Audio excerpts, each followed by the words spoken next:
Assalamualaikum warahmatullahi wabarakatuh. Selamat berjumpa kembali para netizen dan penonton dimanapun Anda berada. Mudah-mudahan Anda dalam keadaan sehat-sehat dan baik-baik saja. Dan saya ucapkan juga terima kasih kepada Anda yang telah melakukan like, comment, dan share, dan juga subscribe serta follow di channel saya ini. Bagi Anda yang belum subscribe atau follow, dapat tekan lonceng notifikasi di HP Android Anda atau klik di komputer atau di laptop Anda. Baiklah, para netizen atau penonton dimanapun Anda berada, pada kesempatan kali ini kita akan membicarakan masalah pendidikan. Dari Indonesia ini merdeka semenjak 17 Agustus tahun 1945. Jadi presiden kita yang telah dilantik atau telah bekerja itu sebanyak 7 orang. Dan insya Allah mudah-mudahan kalau tidak ada aral melintang, bulan Oktober nanti kita ada presiden ke-8. Jadi dari 7 presiden yang telah menjabat itu, kalau saya lihat dan saya amati gitu, presiden kita yang pertama itu sistem pendidikannya yang agak bagus gitu. Jadi kalau presiden pertama itu bagus di pendidikan, ya kenapa tidak, itu harus kita tiru gitu. Mengapa saya katakan bagus? Tentu ada alasan yang bukan sekedar bagus tanpa ada alasan gitu. Kalau dulu di zaman presiden yang pertama itu, di zaman Soekarno itu, dulu ada namanya sekolahnya SR. SR itu adalah sekolah rakyat. Kalau sekarang ini namanya SD, sekolah dasar. Setelah dari SR tadi atau sekolah dasar, mereka itu akan melanjutkan sekolah menengah pertama. Jadi misalnya di SD, sekolah teknik. Nanti mereka akan melanjutkan ke STM, sekolah teknik menengah atas. Nanti dia kuliah lagi fakultas teknik. Jadi orang itu atau anak tersebut, dia itu mempunyai ilmu yang sangat bagus di bidang teknik itu.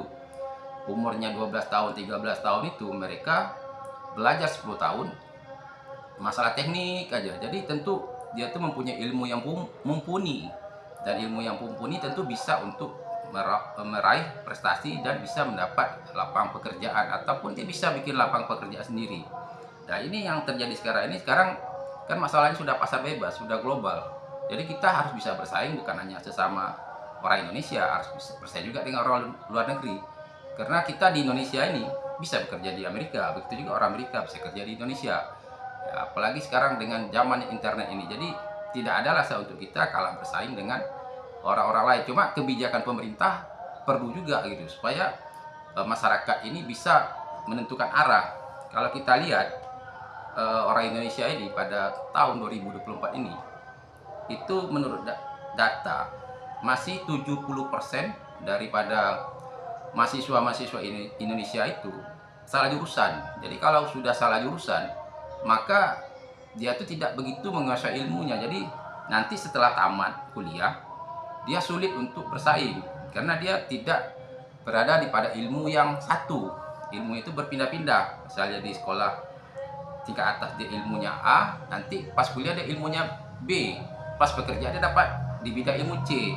Jadi dia tidak mempunyai pengetahuan yang kuat. Jadi dia sekedar hanya untuk bekerja untuk dapat gaji. Jadi makanya gaji atau upah daripada orang-orang Indonesia ini rendah, dan ini selalu dikeluhkan setiap tahun. Jadi kalau kita lihat contoh orang yang berhasil di bidang ilmu ini, contohnya Ustadz Abdul Somad lah. Ustadz Abdul Somad itu dia dari SD, SMP, SMA, dia tuh sekolahnya sekolah agama terus. Setelah itu dia S1-nya IAIN agama lagi.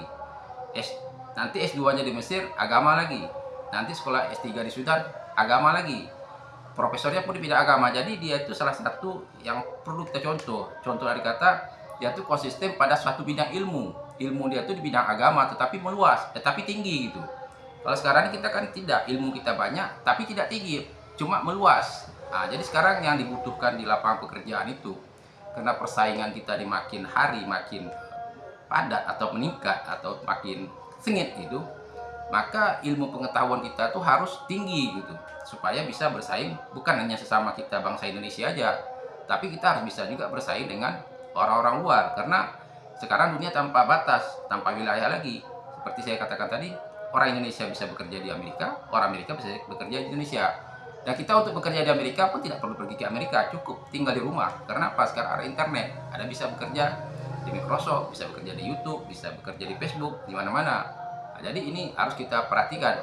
Tentu pemerintah harus punya peranan supaya tingkat kesadaran daripada masyarakat Indonesia tentang pendidikan dan nanti ujungnya ke pekerjaan, sehingga kita tidak lagi selalu menjadi tertinggal dari negara-negara lain. Ini yang harus kita perhatikan, dan mudah-mudahan pemerintahan kita yang ke depan ini bisa untuk membuat kurikulum yang bagus, bukan hanya sekedar makan siang gratis, untuk tempat sekolahnya yang bagus, ataupun pergi jalan-jalan. Sekarang jadi banyak masalah itu pergi jalan-jalan ini ya. Jadi itu sebenarnya perlu aja sih, bukan dilarang juga. Tapi yang lebih penting itu bagaimana kurikulum kita ke depan itu bisa menjawab tantangan untuk pekerjaan di masa yang akan datang gitu.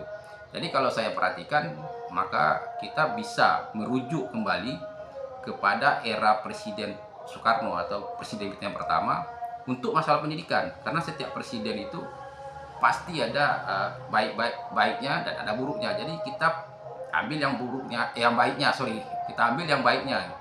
Yang buruknya ya kita tidak usah ambil, kita ambil sebagai pelajaran dan yang kita kerjakan.